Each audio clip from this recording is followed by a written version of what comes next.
Kutoka kule Hai, mwenyekiti mstaafu wa Chama cha Demokrasia na Maendeleo Chadema, Freeman Mbowe, yeye amemuombea msamaha aliyekuwa mkuu wa wilaya ya Hai Lengai Ole Sabaya, akiwataka wananchi wa Hai kumsamehe, huku akisisitiza kuwa hakuna binadamu asiye na dhambi. Ni kweli kabisa. Dhambi gani si ndo tujui.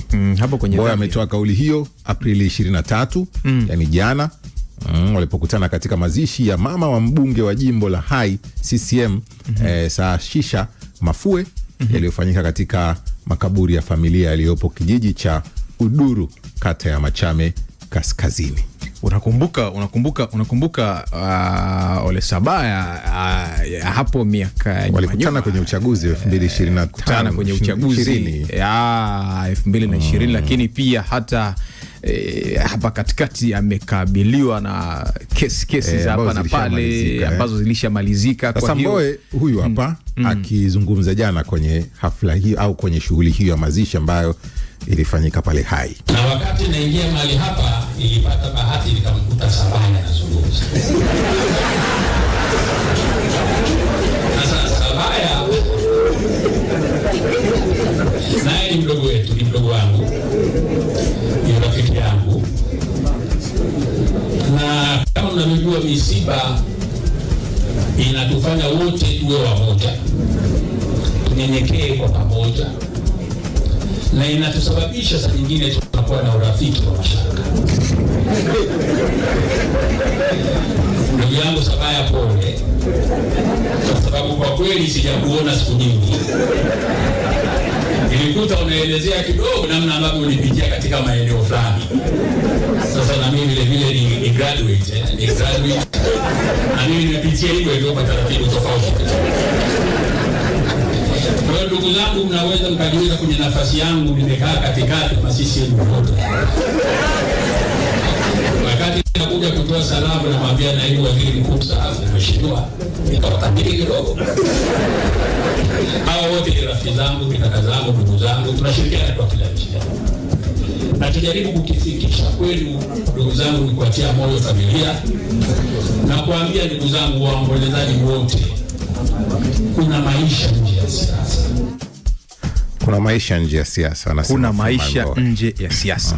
Kweli kabisa. Bwana, sisi tutarudi kwa ajili ya Lenzi na mengine mengi ambayo yamekuwa yakijiri. Nikukumbushe, tukirejea hapa kwenye Lenzi tutakuwa tunazungumza kwa urefu kabisa kile ambacho kilizungumzwa kwenye tume ya uchunguzi wa yale matukio yaliyotokea wakati na baada ya uchaguzi mkuu wa mwaka 2029 Oktoba 29 au mwaka 2025 Oktoba 29. Kwa tutakuja kuyazungumza kwa kina na kusikia yale yote ambayo yalikuwa yakiulizwa kama maswali ambayo yamejibiwa jana, na yale ambayo pia yameachwa kwenye maswala ya uchunguzi. Kuangalia yote kwa pamoja kupitia kwenye Lenzi. Wewe kana sisi na maoni yako endelea kutuandikia kupitia 0683802966. Hili kuwa ni Wino Mzito.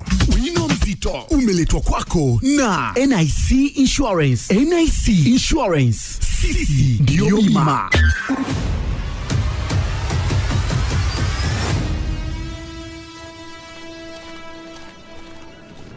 Yes, tunasema hatuachi kitu.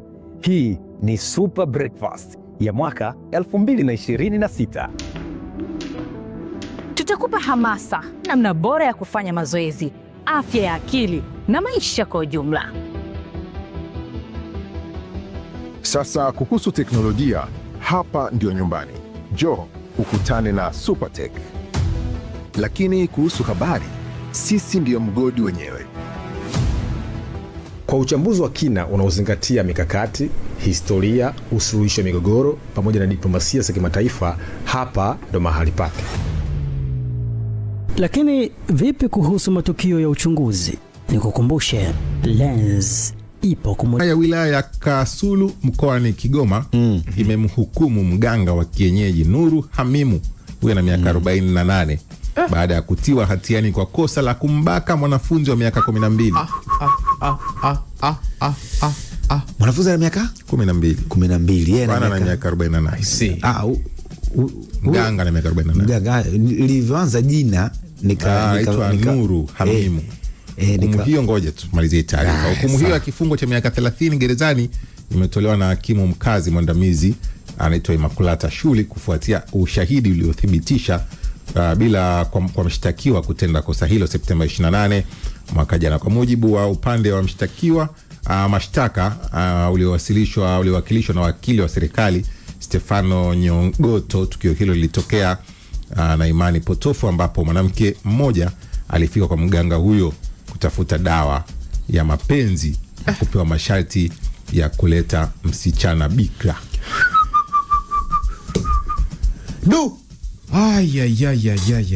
Mganga ni mwanaume. Hapo sasa amekuja mganga, amekuja mwanamke mteja, kamwambia nina shida ya mapenzi, bwana nahitaji unitibie. Jana nitesa sana mimi mapenzi. Nisumbua. Mganga akasema sasa wewe cha kufanya wewe ni mkubwa. Tuletee kijana mdogo, binti mdogo. Tunahifadhi ile. Tuletee binti ambaye bado. Alafu kiniletea mimi yule. Kutoka tumeno niletee binti mpya. Bado. Alafu kiniletea mimi niachie. Kwa hiyo siku hizi waganga hawataki tena kuku mweusi. Kaka, kuku mweusi apeleke wapi? Hawataki. Jogoo hawataki tena. Kwa minajiri hiyo hapo kuku mweusi hana nafasi. Hapa jogoo mweusi hamna. Wala sijui kulikuwa na ile ya nini ile. Sijui sisimizi mwenye masikio sijui nini hakuna. Mate ya nyoka. Sijui niletea binti. Alafu kumbe binti mwenyewe labda kulikuwa na jambo jingine. Yule binti inabidi jamaa.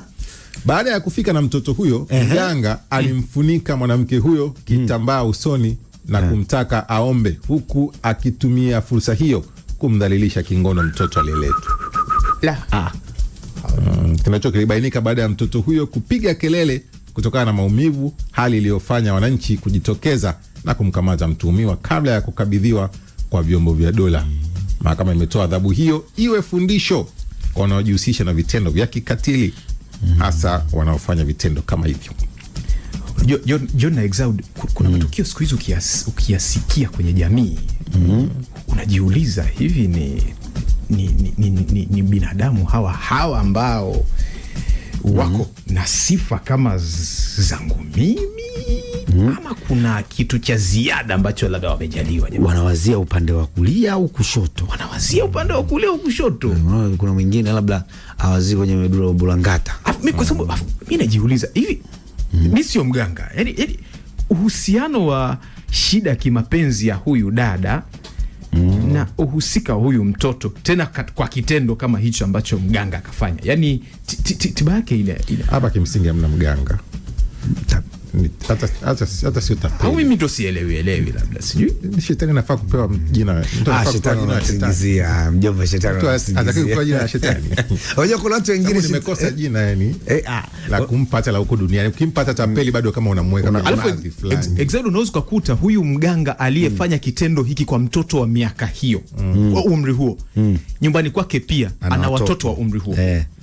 Yani hiyo sio ajabu kwamba naye ana watoto lakini anafanya kitendo cha. Lakini wewe hivi John, hapa shetani kweli ana. Ndio maana nasemaje, usizie wewe shida ya mapenzi kwa mganga. Twende kwa mama sasa. Unajua mjomba, siku hizi watu wengi sana unajua wamekomendea. Tumseme na mama kidogo. Hata na mama. Shida ya mapenzi kwa mganga. Mjomba. Haya, sharti la kumpeleka binti naona mpeleka. Mjomba, nisikilize. Unajua na huyu mama unaweza kukuta na binti pia ana mabinti. Kama mnapita kwenye mabango. Leo mimi nawapa hiyo assignment. Mkiwa mnatembea kule mjini, kama mtumii usafiri wa tucheze tucheze mziki tuondoke, basi leo mfanye hivyo. Alafu pitia kwenye mabango mengi sana yanayowekwa mjini hapa kuhusiana na hawa waganga wa kienyeji. 666. Yani cha kwanza lazima utasikia mapenzi. Sio unaelewa vizuri. Tunarudisha mke au sasa mume aliyekimbia. Na sio aliondoka, kumnogesha mume. Sio unaelewa vizuri. Utasikia hizo. Au kufanya asiondoke. Jodi. Ndio vitu ambavyo viko pale. Ukitoka hapo utasikia utajiri. Sio unaelewa vizuri mjomba? Nyota iliyopotea. Utajiri, nyota. Zamani nilikuwa nawapigia kazini. Simu. Kuna siku nilipata idea ya kutengeneza group moja la WhatsApp. Alafu nipite mjini kote nikusanye namba zao. Alafu niwaunge kwenye group moja. Alafu niwaambie kwa pamoja acheni utapeli. Bisha kujaribu. Nilipojaribu mjomba, ngoja nikupe nilichokutana nacho ili tujue kwamba hii ngoma ni sawa si sawa. Mjomba, ni hivi. Mimi nilipiga simu kwa yule bwana baada ya kuona kwenye bango lile. Kampigia. Sio kasema leo mimi najaribu. Piga simu bwana, nazungumza na mganga fulani. Ndo mimi, karibu mjukuu wangu. Nikamwambia bwana babu, mimi nina 1 2 3. Kwamba yani hilo limeisha, yani usijali, haina haja hata kuonana, kwanza tuma 50,000. Kama nitume shingapi? 50,000 mjukuu. Ya nini sasa Mganga njaa. Mganga hiyo njaa hiyo mganga. Hata hujaniona. Yani hatujaonana. Umesikia neno tu. Yani kitendo cho uko unasubiria simu yangu kwa hamu upate hela kula. Inawezekana niliona simu yako kabla hujapiga. Kaka nikamuuliza, sasa babu, wewe kwani nani ile ofisi yako iko wapi?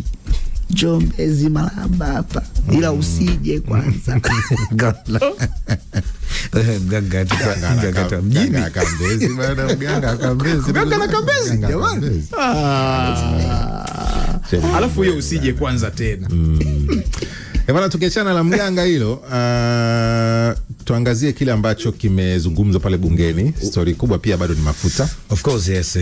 Waziri wa nishati Deogratias Ndejembi amesema changamoto kubwa iliyopo duniani kwa sasa sio makali ya bei ya mafuta, bali ni upatikanaji wa nishati hiyo ndio inazidi kuwa adimu zaidi kutokana na mzozo wa Mashariki ya Kati. Ndejembi amesema hayo Alhamisi jana akihitimisha hotuba yake wakati wa kupitisha bajeti ya wizara yake bungeni jijini Dodoma. Sema changamoto saizi duniani sio bei, ni mzigo wenyewe kutopatikana kwa wingi. Yani changia hii karibu miezi 2. Changamoto ya mafuta tulionayo ambayo imepelekea kupanda kwa bei ya mafuta ni janga la kidunia.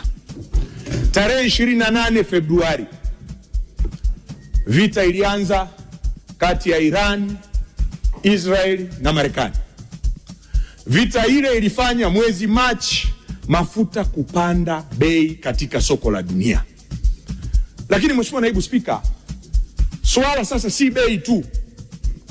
Swala ni upatikanaji wa bidhaa yenyewe ya mafuta. Hivi tunavyozungumza, mkiwa mnafuatilia vyombo vya habari, mtaona Strait of Hormuz imefungwa, ambapo zaidi ya 20% ya nishati ya mafuta inatoka pale. Lakini sio tu nishati ya mafuta, hata crude, mafuta ghafi, ambapo tunachukua mengine India 40%, lakini India wenyewe wanachukua crude kutoka Strait of Hormuz, ambapo ili waweze kupata crude hiyo lazima ipite pale kutoka zile nchi za Falme za Kiarabu, Saudi Arabia, Kuwait, Bahrain, iweze kupita pale kwenda India. Kwa hiyo kufungwa kwa ile Strait of Hormuz, Mheshimiwa Naibu Spika, kunaleta changamoto katika mnyororo mzima wa upatikanaji wa mafuta. Serikali hii ni sikivu. Serikali hii inajali wananchi wake. Na ndio maana leo hii mnaona kwa jitihada kubwa za serikali ya Jamhuri ya Muungano wa Tanzania, hakuna kituo cha mafuta kina foleni. Tumeona maeneo mbalimbali ya ulimwengu kukiwa kuna changamoto ya upatikanaji wa mafuta, kukiwa kuna foleni na kadhalika na kadhalika. Lakini Tanzania shughuli zimeendelea kama kawaida. Ni kwa sababu ya kazi kubwa iliyofanywa na waziri huyo ndio akieleza hali ilivyo. Hali ilivyo ndivyo hivyo. Ni mwendelezo. Mambo ni mwendelezo tu kwa kweli. Juzi alijibu wakati anaanza kusoma bajeti yake ile kuhusiana na hoja hii ya mafuta, na akisema vile ambavyo kama serikali wamekuwa kifuatilia kwa karibu zaidi. Sawa bwana, kuona mambo yanakuwa vipi, lakini pia ushirika unakuwa sawa. Sasa hivi anatuendelezea pale ambako serikali walikuwa wanasema wanafuatilia na kile ambacho kimebadilika. Lakini kimsingi mjomba, safari hii tumeona kwamba kuna mataifa sio ya kuchokozwa. Kuna mataifa sio ya kuchokozwa kwa sababu ndio yamebeba hatma ya mataifa mengine mengi. Tunasema Mashariki ya Kati ni mbali. Ndio kwa sasa wanagombania bajaji pale zimepanda bei. Ni kweli. Hapa mjini naambiwa sasa hivi alikuwa anapanda bajaji kwa dharau. Anashikilia